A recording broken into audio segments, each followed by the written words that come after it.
Well, this morning I'm going to talk a bit about springs. These springs here are the two that are from the 1917 Victrola VV-XI mahogany one I did the other day. They've been through the usual scrubbing and bath, and they could take quite a while to clean springs like this. These are 17 feet long. What are they, 1.25 inches wide, I believe they are? Or is it 1.5 inches? I forget. But anyway, they're the big springs. This style uses a pear-shaped hole on both ends. It's not the improved motor, because that machine was made at the very tail end of, the very first few months of 1917. Didn't get the improved motor yet, so it has the older style springs.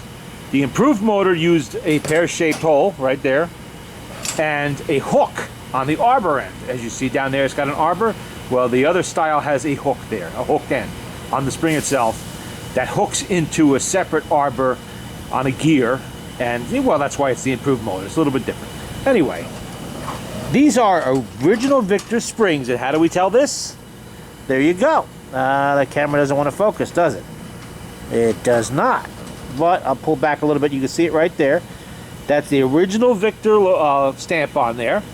So now that doesn't mean these springs date to 1917. It just means that they're Victor parts. They could have been replaced in 1927, 1931, who knows when, from old stock. But I suspect they're probably original. And we look at the end of the spring. You see that that colorful end on there? It's like a little bit of a rainbow. That is from heat annealing of the end. They do this so that the end does not fracture, because this is hardened steel, the springs. They don't want it to fracture with spring steel. They don't want it to fracture when they put the hole in there. So they soften it up just a little bit and change the metal's composition. And you can see that there's no cracks. You want to observe that, like around here, in this area here, and from radiating out from the pear-shaped hole, you want to make sure there's no cracks there. Because if there are, that spring is eventually going to fail. Probably fairly soon. And you'd need to replace it. These springs have plenty of, well, for lack of a better word, spring to them. I can usually tell, because I've done so many of these by now, but I can tell when a spring is weak when I pull it out. It feels like a limp noodle. You know, it just doesn't have much. It doesn't spring out like that, open up like you see this one.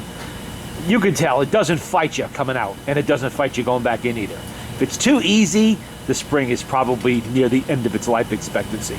These ones fought me a bit, and they'll probably fight me a bit going back in too. So that tells you right there that they're okay. They're in good shape. The ends are in good shape. There's no cracks anywhere. This machine was not abused, and it probably wasn't used a whole heck of a lot, I suppose. Who would pay $2,500 in today's money for a machine and not use it much? Who knows? But that's not that uncommon. They didn't play them every day. And like I said, these could have been replaced. There's nothing to tell me that these weren't replaced at some later date. And here's the spring barrels down there, and you have to remember direction of rotation when you put springs back in. You know, I already have the arbors in these, so that's kind of obvious which direction they go. The arbor points toward the lid of the barrel, not the bottom. So, and it helps too, is a tip. This is the age of digital pictures. Take a camera, take a picture of the spring while it's still filthy in its barrel, and you'll be able to see the rotation clearly there. And if that doesn't match what you have when you're done, you have to take the spring out and start all over again. So, you know, keep track of stuff like that.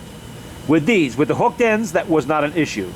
If there's noise in the background, that's because the oil burner, the waste oil burner rather, is just a few feet away, blowing a nice stream of hot air on me because it's like 10 or 12 degrees out there this morning. And I'm a little chilled, so we're gonna work in the heat. But there's a look at the springs, and now you'll notice I'm wearing leather work gloves. Why? Because springs can break when you're putting them back in.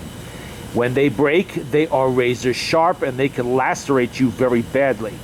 So it helps to wear a heavy leather glove when doing it and use a very firm grip. If you don't have the ability, if you have arthritis, something like that, and you really can't grip spring tightly and the barrel tightly, don't do the springs. Send them out, have somebody else do them. It's not worth it. Because also, if you let go of a spring while you got it 3/4 of the way in the barrel or something like that, it's going to unwind very quickly and send parts all over the place, possibly into your face, the wall, things you don't want to break. So you have to be careful. These are Victor's strongest springs. And the new ones, if you're using new springs, will be even stronger. They'll be a little bit stronger than these ones because, well, they're brand new. And they're not always made to the same spec. Sometimes I found that new springs need to be a little stronger, maybe, and thicker than Victor intended, but they still work. So wear gloves. Now, I know that some people who do this kind of work like to lubricate the spring as it's going back into the barrel. Okay, that's fine if you're an experienced installer. You've done it 100, 200, 500 times. Still dangerous, but that's a personal decision for whoever's doing the springs. I highly recommend, if you're a new beginner on this, you do not lubricate the springs. They're hard enough for you to keep a hold on to begin with. When you add lubrication, that advances the danger probably 10 times, because now you have a slippery, strong piece of steel that you're trying to put back into the barrel. Not to mention it could be kind of messy. There's absolutely nothing wrong with installing the spring and then putting a few tablespoons of grease and a little bit of, I use a little bit of STP lube on top to kind of smooth it out. The grease will distribute itself. When you crank the spring, the grease will distribute itself just fine. No problems at all with that. I know that. I've been doing it 30 years, and that's always worked for me. But it's a personal decision. It's not a right way or a wrong way. It's just how someone likes to do things. But no, there are alternatives, because I've had several people ask me about lubricating springs before putting them in. And I warn them, if you've never done this or you're not that experienced with it, don't do it that way. Do it dry. Do it dry, firm grip, all the rest that I said. Let's see if I can manage to put this in while the camera is on. Let's see if I got it in there. This may not be the best quality of video because I can't really see what the camera's doing. Maybe if I rotate it. There we go. That's a little better. I don't have all that fancy equipment people who make their money, their living on YouTube have. You know, this is a hobby for me. It's not a living. All right. Here's our barrel. It's all cleaned up. Did that yesterday. Let's see. Now, this part could be a bit of a pain, getting it onto that little pin in there. See the little pin in there? You got to get the hole in there. Sometimes it takes a few tries, even for me. So if it does, don't worry about it. But you want to make sure it's on there, clipped well. Try to keep this in where you can see me working here. Forgive me if it goes off of frame. I really have to keep my eyes on what I'm doing. This is not really the thing you want to have a distraction on while you're working. Okay. Sometimes you might also have to bend the end of the spring slightly to facilitate getting it on there. And it may take 8, 9, 10 tries, however much it takes. Don't rush it. This is a part you want to do right. You don't want to screw this up, because if you do, there we are. We are on there. I don't know if you can see that, but it is on the pin. And it is clipped in securely. I know it's not coming out. And then you just start working it in like that. I know you can't see it. There's not much I can do about that. Just keep a firm grip on that barrel with one hand, spring with the other, and work it in like that. And it's a similar process for the one-piece barrel.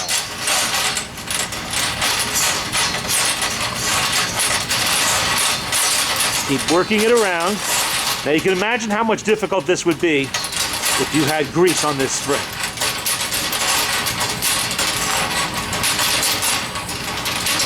Keep working it. Firm grip, because it's going to get a little harder as more and more of the spring get in there. A lot more tension in there now. Because basically you're tensioning the spring as you do it. Now you can imagine, see how I'm holding this? You can imagine that if this spring was to break right here and you had bare hands, that could be a very dangerous situation for you. That piece of metal could jam right through your hand. You don't want to do that. So always wear protective gloves when working with springs. Work it around like that. Just kind of ease it in there. I'm going a little faster because I'm used to it. If you've never done this before, go slow. Slow it down. There we go, like that. Yeah, see? Working the coils in. Just letting it naturally slide in where it wants to go.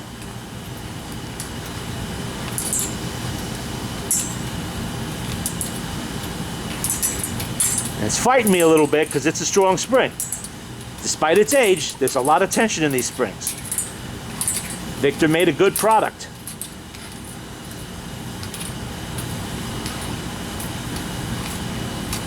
Just work it around, work it around. You notice the coil's getting smaller and smaller now.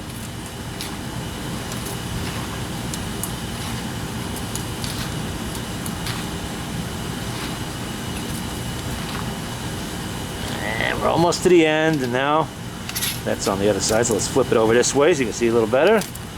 Working it in. Now this is the little bit of a tricky part. Get close to the camera. Getting closer. Try to work in the coils as far as you can until they get small enough that the center will just pop right back in. Okay, taking my hand out of there now. Work slow. Never rush this part. There we go. It's in. The spring is installed. Ready to go. That's one. There's two springs in this, but that gives you an idea, you know, of what I'm talking about when installing a spring of this type. Now, this would install the same way if it's a single spring Victor motor, a 3-spring or 4-spring. The improved motors have the spring barrels, and some of them have 12-foot springs, some 17-foot. But either way, they install the same way, exactly the same way. Now, you would just take your grease and just put it between the coils there. I use a little putty knife. Just kind of put it in there like that and work it into the coil a little bit.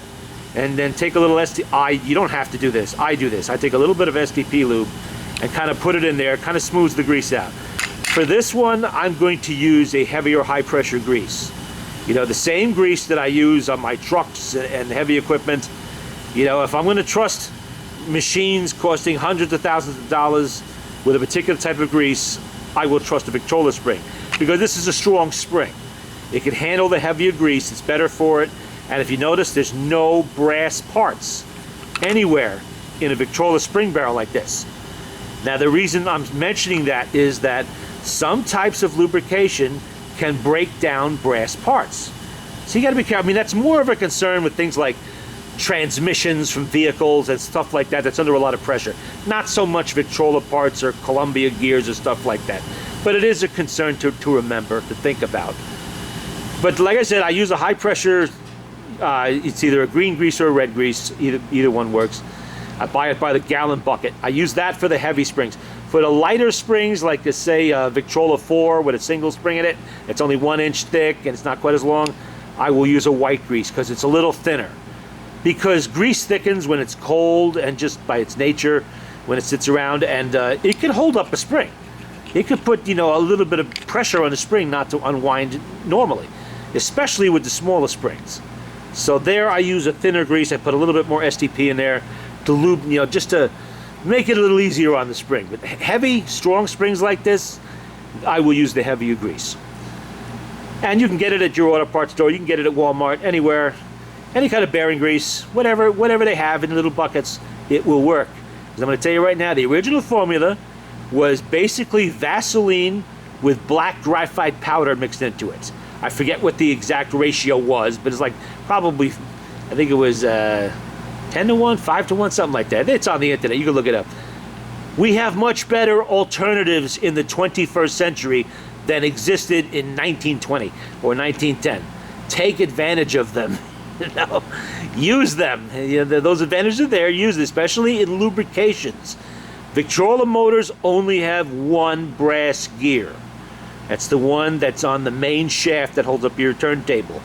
You know the one I'm talking about, it's on the governor.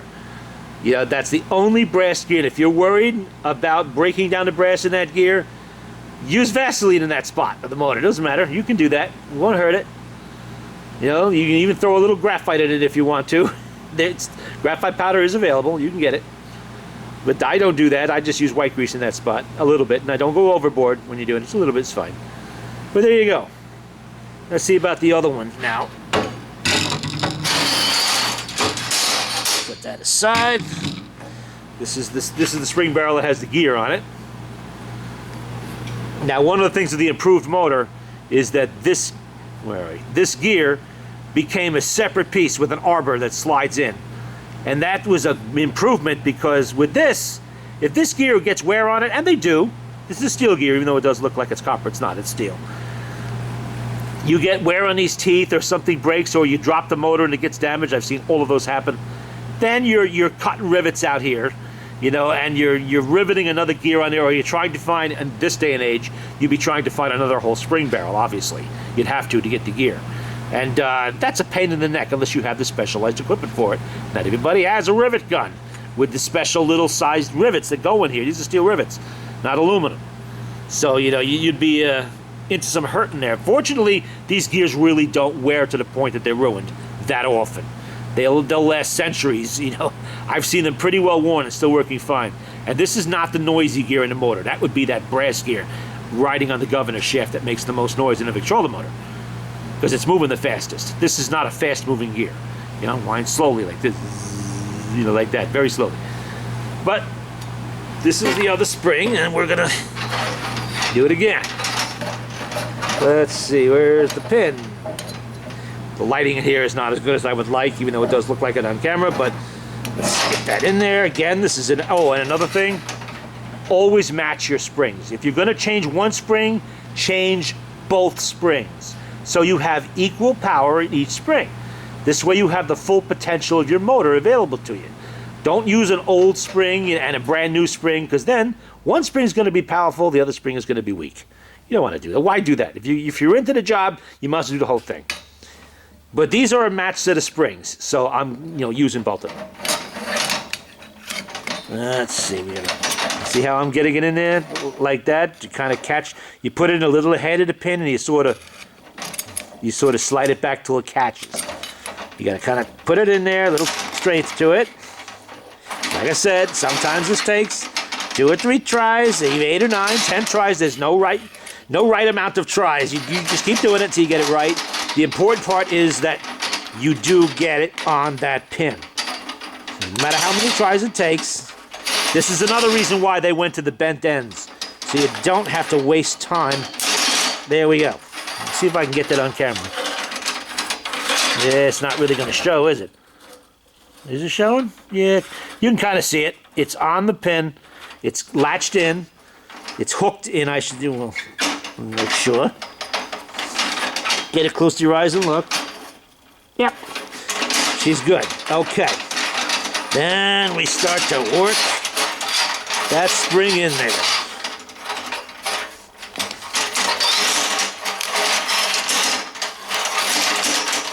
Just like that. Working slow. You're not on a clock here.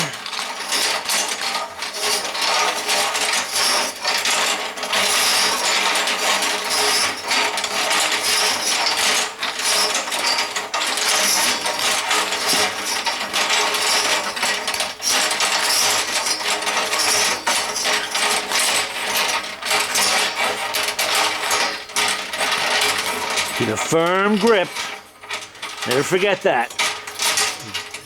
Always keep a firm grip when you're dealing with springs. I don't care how small they are or big. And Victor actually has a pretty decent spring to work with. There are some like Columbia and especially Edison that are much thicker springs and a lot harder to do. You got to put a lot more effort into those ones.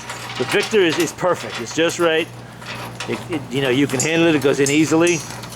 At least when you've been doing, the first couple of times you do it, it's a learning curve, and you're going to make mistakes. There's going to be a little effort involved in it, but you get used to it after a while.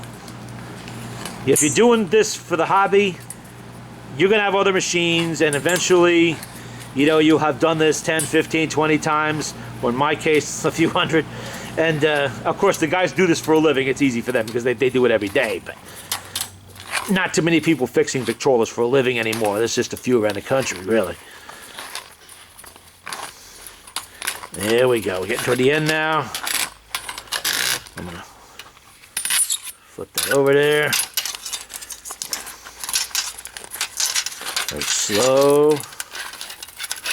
Just work it in there. What I'm doing is this hand, I'm kind of pushing it down in as the coil goes around, and with this hand, keep it on frame, with this hand I'm just guiding it in.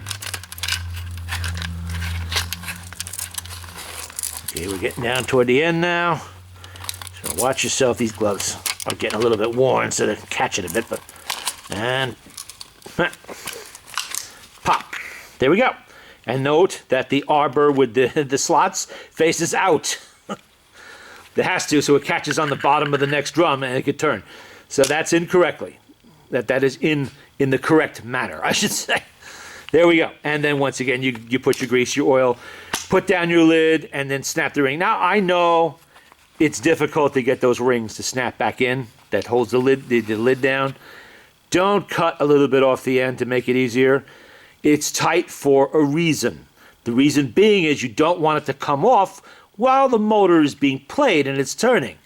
You know, you want them to stay secure. So if your lid stays on, your grease stays in there, and you don't have to take the whole motor apart again because you cut the ring down a bit and it popped off.